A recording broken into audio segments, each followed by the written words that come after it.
നമസ്കാരം. രാജ്യത്ത് ഇന്ധന വിതരണ രംഗത്ത് വരുത്തിയ മാറ്റങ്ങളും അതിനെ തുടർന്നുണ്ടാകുന്ന സാങ്കേതിക പ്രശ്നങ്ങളുമൊക്കെ സമീപകാലത്ത് വലിയ രാഷ്ട്രീയ തർക്കങ്ങൾക്ക് വഴി തുറന്നിരിക്കുകയാണ്.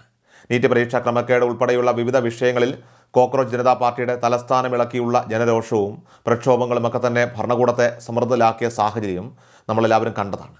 എന്നാൽ ഇപ്പോൾ രാജ്യ തലസ്ഥാനത്തും സാമൂഹിക മാധ്യമങ്ങളിലും ഒരുപോലെ കത്തിപ്പടരുന്നത് രാജ്യത്തെ കോടിക്കണക്കിന് വാഹന ഉടമകളെ നേരിട്ട് ബാധിക്കുന്ന ഇന്ധന നയത്തിനെതിരെയുള്ള പ്രതിഷേധങ്ങളാണ്. പെട്രോളിൽ ഉയർന്ന അളവിൽ എഥനോൾ കലർത്തുന്നതിനെതിരെ ഉയർന്നു വരുന്ന അമർഷം കേവലം ഒരു തർക്കത്തിനപ്പുറം സംഘടിതമായ ഒരു ബഹുജന മുന്നേറ്റമായി മാറുന്ന കാഴ്ചയാണ് ഇപ്പോൾ കണ്ടുവരുന്നത്. സാമൂഹിക മാധ്യമ പ്ലാറ്റ്ഫോമുകളായിട്ടുള്ള എക്സ്, ഇൻസ്റ്റാഗ്രാം എന്നിവ കേന്ദ്രീകരിച്ച് ആരംഭിച്ച E20 ജനതാ പാർട്ടി എന്ന വേറിട്ട ഡിജിറ്റൽ ക്യാമ്പയിനാണ് ഈ പ്രതിഷേധങ്ങളുടെയൊക്കെ മുൻനിരയിലുള്ളത്. ഏതാനും മണിക്കൂറുകൾക്കുള്ളിൽ തന്നെ ആയിരക്കണക്കിന് ആളുകളാണ് ഈ ആശയത്തെ പിന്തുണച്ചുകൊണ്ട് രംഗത്തെത്തിയിരിക്കുന്നത്. തങ്ങളുടെ വാഹനങ്ങളിൽ ഏതുതരം ഇന്ധനം ഉപയോഗിക്കണമെന്ന് തിരഞ്ഞെടുക്കാനുള്ള സ്വയം ഭരണാവകാശം ഉപഭോക്താവിനായിരിക്കണം എന്നതാണ് ഈ ഡിജിറ്റൽ കൂട്ടായ്മ പ്രധാനമായിട്ട് മുന്നോട്ട് വയ്ക്കുന്ന ആവശ്യം. 100% സംശുദ്ധമായിട്ടുള്ള പെട്രോൾ തിരഞ്ഞെടുക്കാനുള്ള ബദൽ സംവിധാനം ലഭ്യമാക്കാതെ ഉയർന്ന അളവിൽ എഥനോൾ അടങ്ങിയ ഇന്ധനം മാത്രം നൽകുന്ന നയത്തിനെതിരെ വളരെ വേഗത്തിലാണ് പൊതുജന പിന്തുണ ഇപ്പോൾ സ്വരൂപിക്കപ്പെടുന്നത്. പെട്രോളിൽ 20% വരെ എഥനോൾ ചേർക്കുന്ന E20 ഇന്ധനത്തിൻ്റെ വിതരണം സാധാരണക്കാരായിട്ടുള്ള വാഹന ഉടമകൾക്കും ട്രാൻസ്പോർട്ട് മേഖലയ്ക്കും വലിയ സാമ്പത്തിക ബാധ്യത വരുത്തിവെക്കുന്നുവെന്നാണ് പ്രധാന ആരോപണം.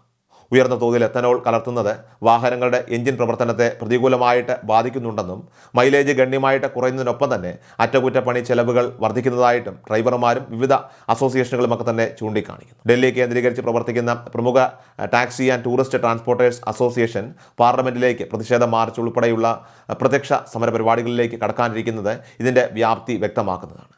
അതേസമയം ഉയരുന്ന വിമർശനങ്ങളെ പൂർണ്ണമായിട്ട് തള്ളിക്കളയുന്ന നിലപാടാണ് ഭരണകൂടവും അതോടൊപ്പം തന്നെ കേന്ദ്ര ഉപരിതല ഗതാഗത മന്ത്രാലയവും സ്വീകരിക്കുന്നത്.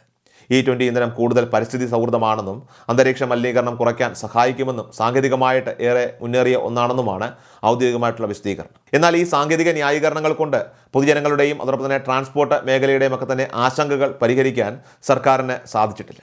മാത്രമല്ല, നയപരമായിട്ടുള്ള ഈ തീരുമാനങ്ങൾക്ക് പിന്നിൽ വൻകിട കമ്പനികൾക്ക് ലാഭമുണ്ടാക്കാനുള്ള താല്പര്യങ്ങളുണ്ടെന്ന ആരോപണം പ്രതിപക്ഷ കക്ഷികളും പ്രക്ഷോഭകരുമൊക്കെ തന്നെ ശക്തമായിട്ട് ഉന്നയിക്കുന്നുണ്ട്.